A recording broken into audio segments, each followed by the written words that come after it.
Hello बच्चों, तो कैसे हो बेटा आप सब। आज इस वीडियो में जो बातें मैं करने वाला हूं ना बच्चों, उस बात से आपका जो माइंड, अगर आप क्लास 9 10th में है तो आपका mind 11 12th even graduation level का हो जाएगा। ऐसी ऐसी बातों को मैं डिकोड करने वाला हूं, ऐसी ऐसी बातें मैं आपको बताने वाला हूं। बट वो सारी बातें मैं इस लेक्चर के, इस वीडियो के एंड में आपको बताऊंगा, क्योंकि जिस वीडियो को देखने के लिए आप आए हैं, आप बेस्ट टाइम टेबल चाहते हैं समर वेकेशन के लिए, ताकि आप एक टॉपर बन सके। तो सबसे पहला मैं आपको बता दूं, टॉपर की कोई परिभाषा नहीं होती।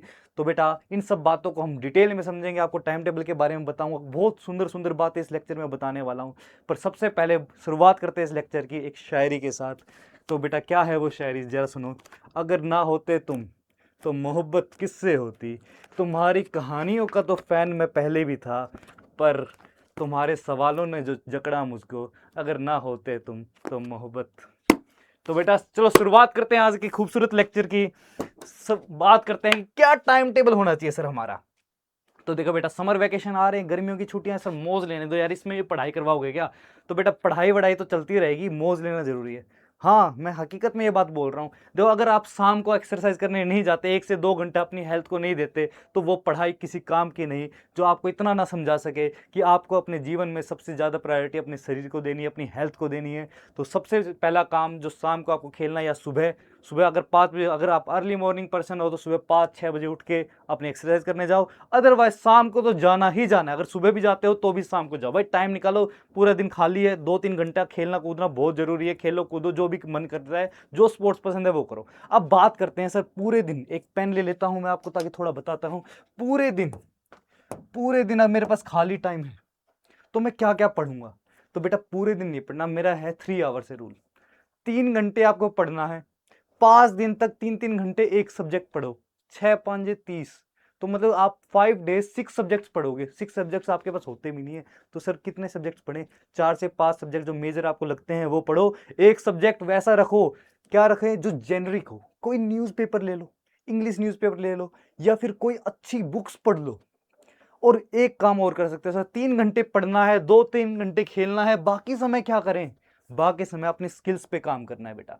स्किल्स पे क्या काम है सर? जैसे आप बेसिक वीडियो एडिटिंग सीख सकते हो, ग्राफिक डिजाइनिंग सीख सकते हो। मैं ये इसलिए नहीं कह रहा कि इसमें आपको करियर परस्यू करना है, बिल्कुल नहीं। If you want some extra earning along with your study journey, तो आप इनमें फ्रीलांसिंग कर सकते हो, यहां से आप पैसा कमा सकते हो।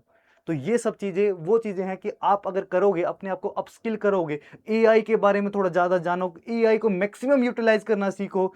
मैं ये नहीं कहता कि पढ़ाई कंप्लीटली एआई से करो, बट हाँ, पढ़ाई करते वक्त अगर कहीं कहीं आप हेल्प लोगे एआई की, with the guidance of your teacher, then you will become something.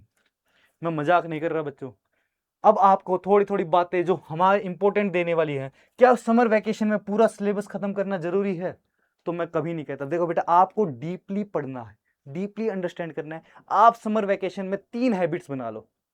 पहली, कि आप जो भी काम करें उसको फोकस के साथ करें। दूसरी, कंसिस्टेंसी रखें। अगर आपने 3 दिन पढ़ाई करी, चौथे दिन नहीं करी, 5वें दिन नहीं करी, फिर छठे दिन फिर आगे पढ़ाई करी, डेट डजेंट मीन आप 3 घंटे पढ़ो, पर डेली पढ़ो। मुझे एक दिन में 10 घंटे पढ़ने वाली पढ़ाई में मजा नहीं है। मैं आपसे इतनी ही गुजारिश करता हूं कि 15 दिन पढ़ो, पर 15 के 15 दिन 3 3 घंटे करके पढ़ो। उसके बाद एक दिन रेस्ट ले लो, या फिर हफ्ते में संडे को रेस्ट लेना हो ना, समर वेकेशन में ले लो, पर जो 6 दिन है उसमें 3 आवर्स कंसिस्टेंटली पढ़ो। डिसिप्लिन होना बहुत जरूरी है। हार्ड वर्किंग बंदा अपने आप बन जाता है अगर वो सीटिंग, कंसिस्टेंसी, फोकस, ये सारी चीजें अपने दिमाग में रखे। ठीक है, तो मैं नहीं कहूंगा कि पूरा सिलेबस खत्म करना है। जितना पढ़ना, डीपली पढ़ना, 2 से 3 चैप्टर भी पढ़ते हो तो ऐसे ही पढ़ना, उनके सरफेस लेवल तक को चाट जाना। उसका रीजन क्या है? ऊपर ऊपर से नहीं पढ़नी, उसको डीपली बैठ के क्वेश्चन उस पर प्रैक्टिस करेंगे, सारी बातें समझेंगे। उससे फायदा ये होगा कि जब नेक्स्ट चैप्टर की तरफ आप मूव ऑन करोगे ना समर वेकेशन के बाद, तो आपने 1 2 महीना अपने माइंड को ऐसा ट्रेन कर लिया, इतना पढ़ना अपने आप को सिखा दिया, सीटिंग देना सिखा दिया, कि आप आगे के chapter through out the year easily पढ़ पाएंगे, मेहनत कर पाएंगे।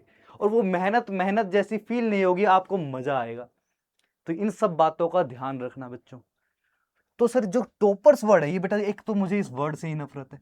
आखिर कोई इंसान टॉपर होता है क्या? कोई भागने में अच्छा है तो कोई खेलने में अच्छा है, तो कोई कूदने में अच्छा है, तो कोई पढ़ने में अच्छा है। अगर आपके टीचर्स आपको ये साइकोलॉजी देते हैं कि आप पढ़ाई कर रहे हो, आप अच्छे मार्क्स ला रहे हो, then you are the topper of this classroom, then you are not, you are misguided, your parents are misguiding you, the society is misguiding you. The reality is you should work hard in any field, either in sports or in creativity or in skills, whatever your interest speaks, go for that. But basic understanding, basic knowledge, basic studies is required for every human being to become a human being from an animal. To be very honest, if we are not study anything properly, if we cannot explore our own mind, then we are nothing. We are just like an animal if we don't explore ourselves, if we don't think. अब आपके साथ एक incident share करता हूँ। मैं class 7th में था, मेरे सामने रोड पे एक एक्सीडेंट हुआ, एक बंदा बाइक से गिर गया। What should be my first response? भाई मैं डर गया था, और मैं उस रोड पे फुटपाथ पे खड़ा हूँ काफ़ी दूर तक। मेरा डरना क्या लाजमी था? नहीं, मेरा रिस्पॉन्सिबिलिटी थी कि मैं भाग के उस बंदे को उठाऊं, उसकी चोट नहीं लग गई हो, ये नहीं लग गई हो। बट मैं भी बच्चा था, नादान था। वहीं पे मैं देखता हूँ 2 अंकल लोग भाग के गए, एक उनका पैर रगड़ रहा है, एक उनकी छाती पे पंप कर रहा है, ताकि वो बंदा ठीक सही सलामत रहे, उसको सांस आ जाए। होपफुली उनके ज़्यादा चोट नहीं लगी थी, वो ठीक रहे थे। तो हमें छोटी छोटी बातों को ध्यान देना होता है, सिचुएशन पे कैसे एकदम से रिएक्ट करना है। ये सिचुएशन को घर पे बैठते सोचने में इजी लग रही है आपको, बट अगर आप उस सिचुएशन पे होते तो कैसे रेस्पॉन्ड करते, वो कंप्लीटली डिफरेंट होगा from what you are thinking right now. To be very honest, believe me, you can आप ऐसा अपने आप को ऑब्जर्व करो, अपने आप के आसपास क्या एक्टिविटी हो रही है उसको ऑब्जर्व करो, तो आपको 10 गुना ज़्यादा चीज़ें सीखने को मिलेंगी rather than reading something. Y reading is important? Y reading is important? First you develop a basic understanding in your mind. जब आपको एक बेसिक दिमाग में चीज़ें आ जाती हैं, उसके बाद आप किसी किताब किसने लिखी? इंसानों ने लिखी, किन्हीं अलग अलग बुक्स को पढ़ रहे हो रेदर देन सब्जेक्ट्स। मैथमेटिक्स छोड़ दो, साइंस छोड़ दो, साइंस तो बहुत, फिर भी सारी चीज़ इंपॉर्टेंट है, हर सब्जेक्ट इंपॉर्टेंट है। एक बार सारे सब्जेक्ट्स को एक तरफ रखो, मैं मैथ्स का टीचर हूँ, सारे सब्जेक्ट अगर हम ध्यान से देखें, हमने अभी तक अपनी ज़िंदगी से के अनुभव से सीखा। अगर क्या लगे कि दूसरी ज़िंदगी के दूसरे इंसान की ज़िंदगी में क्या हुआ और उसके होने का कारण क्या था, उसकी समझ मिल जाए, उससे उसका बिहेवियर चेंज कैसे आया, उसने क्या बातें कही, और उसको पढ़ने से आपका क्या पर्सपेक्टिव बनता है, अगर ये सारी बातें, ये 4 बातें अगर आप समझ जाओ, तो बताओ क्या आपको एक्स्ट्रा नॉलेज नहीं मिलेगी? क्या आपको ज़िंदगी को देखने के चार चार पहलू नहीं दिखेंगे? तो यही बात है। मैंने उसको जो भी मेरे सामने एक्सीडेंट हुआ, मैंने उसको देखा, मैंने अपनी ऑब्जर्वेशन से कुछ सीखा। अब एक ही मैं एक्सीडेंट का एग्जांपल नहीं ले रहा, मैं कई हजारों एग्जांपल हो सकते हैं।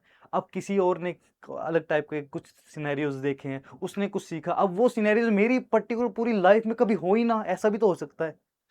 और मैं उनके बारे में अगर पढ़ूंगा नहीं तो मुझे ज्ञान नहीं मिलेगा, मतलब मैं दुनिया से पिछड़ जाऊंगा। That's why reading, writing and listening is very much important. And what should you have? You should have a good public speaking, good communication. Being a topper at your school, getting good marks is not topper in life. If you want to top in your life, you should have 3 things. First, number first, be always confident. Second, be disciplined. Third, never ever doubt yourself, because you will do something big in your life. Trust me, brother, there is no one in this world who can beat you if you think. It's all about your belief system. Now let's move on our timetable, और ऐसी कुछ बातें करते रहेंगे, वरना हमारे बातों में ही दिन निकल जाएगा। देखो, स्मार्ट स्ट्रेटेजी क्या होनी चाहिए, आपके टाइम टेबल की ही बात थी ना, तो मेरा कहना जो था, देखो आगे चलते हैं थोड़ा सा। अगर पेन सेलेक्ट है तो इसको हटा देते हैं भाई। देखो, समर वेकेशन में पूरा सिलेबस कंप्लीट करना ही नहीं है हमें, जितना पढ़ना है डीपली पढ़ना है, अच्छे से पढ़ना है, क्वालिटी स्टडी, फोकस पे ध्यान देना है, स्ट्रॉन्ग प्रिपरेशन करनी है। साथ साथ में बेटा हमेशा क्वालिटी, मैं हमेशा कहता हूं, a man should have, many, everybody should have a character, because if you cannot stand by on your words, अगर आप अपने शब्दों पे ही खड़े नहीं सकते तो खाक आपने वो बोला है।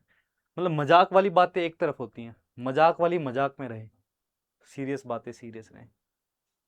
Always have a barrier. Between these thing inside your mind and heart. ज़्यादा बहकना नहीं है। और सबसे second point, never ever influence by anyone's words, always listen, understand, then make a decision that should be your. अगर आप किसी के सवालों के जवाब दे पाओ तो ही आप अपने आप को काबिल समझना, क्योंकि सवालों चाहे वो जवाब कैसा भी हो, मुझे ये है कि तुम खड़े होके कॉन्फिडेंटली बोल पा रहे हो कि नहीं। ठीक है, तो ये सारी तो बातें हम ऑलरेडी कर चुके हैं। इंपॉर्टेंट देखो, स्टडी में सबसे इंपॉर्टेंट होता है notes banana. Self notes is always better than others notes. मतलब देखो, बुक तो सब पढ़ते हैं, बुक तो सब पढ़ते हैं। अब वो पढ़ने के बाद एक अच्छी नॉलेज, अगर बुक पढ़ के मैं अंडरलाइन, जैसे मेरी आदत थी पहले मैं नोट्स कम बनाता था पर मैं अंडरलाइन कर लेता था, इंपॉर्टेंट हाईलाइट कर लेता था, तो उससे काफी बेनिफिट मिलता है। But to be very honest, if you want to improve your writing you should write notes. क्योंकि मेरा बड़ा बेकार एक्सपीरियंस रहा है राइटिंग के मामले में पहले, अब तो सुधर गई है भाई। पढ़ाने का वास्ता इतना हुआ, इतने सालों से पढ़ा रहा हूँ तो सुधर गई है। तो बेटा लेक्चर देखते हो, नोट्स बनाओ, सारे एनसीईआरटी क्वेश्चंस करो, उसके बाद सेल्फ क्या कहते हैं एक्स्ट्रा क्वेश्चंस की प्रैक्टिस करने चले जाओ। ये सारी जो स्ट्रक्चर है आपको टाइम टेबल पे रखना है। जैसे मैं भी आपको देखो 9th-10th में मैं पूरी मैथ्स पढ़ाने वाला हूँ, 11th-12th में आओगे तो भी मैं आपको मैथ्स पढ़ाऊंगा अगर आप मुझसे पढ़ाना चाहोगे तो कोई टेंशन वाली बात नहीं। अगर आप 9th-10th में हो तो अभी आप हमारे चैनल पे मैथ्स पढ़ सकते हैं, अच्छे से अपनी ट्यूशन की फीस बचा सकते हैं, तो कोई वो सारी बातें नहीं है। तो मैं तो आपको सिर्फ इतना कहूंगा, जब भी आप मेरा लेक्चर देखो जरूर उसके साथ साथ नोट्स बनाओ, उसके बाद प्रैक्टिस करने जरूर जाओ। एनसीईआरटी क्वेश्चन पहले सोल्व करो, फिर रेफरेंस बुक को सोल्व करो, फिर अपने आप में कॉन्फिडेंस देखना कि आप में कितना आता था, कितना आ गया। और ये this is the really this is very easy process if you sit in a table, if you have the habit of sitting. ठीक है, तो फिर चैप्टर कंप्लीट होने के बाद तो मौज ही मौज है, उसके बाद क्या दिक्कत आएगी। तो जो देखो समर वेकेशन में एक जरूर काम करना, जैसे let's suppose you are afraid of mathematics, then focus on their basics. मतलब अपने बेसिक जो क्लास 8-7 के भी थे वो थोड़े बेसिक्स देख लो एक बार, और 9th क्लास को थोड़ा प्रॉपरली अच्छे से समझते हुए अपने वीक सब्जेक्ट पे फोकस करो। साइंस वीक है तो साइंस वीक पे फोकस करो। मैथ में दिक्कत आ रही है तो मुझसे मेरे वीडियोस पे कमेंट जाके करके पूछो, मैं बताऊंगा, मैं रिप्लाई करूंगा। ठीक है, तो ये सारे कुछ है। देखो समर वेकेशन में वीक सब्जेक्ट पे फोकस कर सकते हो अगर आपको सब्जेक्ट ओरिएंटेड नॉलेज बढ़ानी है, जो कि बहुत जरूरी है। क्योंकि मैडम जो मैथमेटिक्स और साइंस सब्जेक्ट है ना, वो आपके क्रिटिकल थिंकिंग को बहुत ज्यादा डेवलप करते हैं, ताकि आप 4 सिनेरियो को एक बारी में आराम से सोच पाओ, समझ पाओ और क्विक डिसीजन ले पाओ। हमारी जनरेशन में क्या दिक्कत है ना, they are crowded by social media influencers, they always take decisions according to the internet, most of them. और अगर ऐसा करेंगे हम तो कहीं ना कहीं क्या हम खुद से चल रहे हैं या हमें कोई चला रहा है? तो इस सवाल का जवाब मुझे कमेंट में जरूर देना, क्योंकि यही हमारे आज की कहानी है आपके लिए। अगर आपने आज फोकस कर लिया तो टुमारो को स्ट्रोंग, टुमारो की चिंता मत करो भाई। आने वाले कल की चिंता करने वाला आज नहीं जी पाता। अगर जीना है आज तो भूल जाओ आने वाले कल को। ठीक है, बात करते हैं हैबिट फॉर्मेशन। क्या क्या देखो, हैबिट में तो मैंने सारी बात बता दी आपको। सीटिंग होनी चाहिए, कंसिस्टेंसी होनी चाहिए, डिसिप्लिन होना चाहिए, हार्डवर्क होना चाहिए। That's it. Hard work, if you are disciplined and hard worked enough, then you will automatically make yourself smart। और स्मार्ट वर्क अपने आप आ जाएगा पीछे पीछे आपके साथ। अभी मैं स्मार्ट वर्क को ज़्यादा फोकस नहीं कर रहा। We should do smart work, I am agree with you, but at your age you should know the pain of hard work and the joy of it. The pain converts into joy, and one day you will realize sitting, doing nothing is a hard work, and doing something tough for the society is a joyful. You will understand these words. One day you will get my words. Fake study नहीं करनी, कभी भी ऐसे मत दिखाओ अपने आप को कि मैं बैठ के पापा मम्मी आ गया अपने बैठ के आगे बुक लेके एक्टिंग कर रहा हूँ, पढ़ रहा हूँ। मत पढ़ो भाई, खेलने चले जाओ, कूदने चले जाओ। कम से कम बॉडी बन जाए, कम से कम तंदुरुस्ती ज्यादा हो जाएगी, हेल्दी ज्यादा हो जाओगे, स्टेमिना ही बढ़ जाएगा। पर अपने आप देखो, आप दुनिया को बेवकूफ बना सकते हो, अपने आप को कभी बेवकूफ नहीं बना सकते। Because every second you are wasting is yours, not of others. Because time is irreversible. समय कभी वापस नहीं आता बच्चे। अगर समय वापस आ जाता है तो ये दुनिया इस तरीके से चलती है, समय ही बलवान है, समय ही बुद्धिमान है, समय ही सब है। ठीक है, तो ये सारी बातें मैं कर चुका हूँ। Communication skills, public skills, AI tools, books read करना, swimming and sports, public speaking, you should focus on this. और ये समर वैकेशन, ये 2 महीने ही है, मैं तो एकेडमिक्स से ज़्यादा इन बातों पे फोकस करता हूँ। एकेडमिक्स तो आप कर ही लेंगे, आज नहीं तो कल। अपनी मेहनत से करते रहिए, सब्जेक्ट जो वीक है उसको पकड़िए, और इन स्किल्स पे मेरी बात मानिए, कुछ ना कुछ काम कीजिए, ताकि आप जहाँ भी जाएं आपकी पर्सनैलिटी अलग ही हो, ताकि कल को आप ही हमारा भावी फ्यूचर हैं, आप ही से ये देश है। तो बच्चों, इसी बात के साथ मैं विदाई लेना चाहूँगा। ये सारी बातें मैं कर चुका हूँ, तो bye bye for now. Let's meet with a new talk and new update.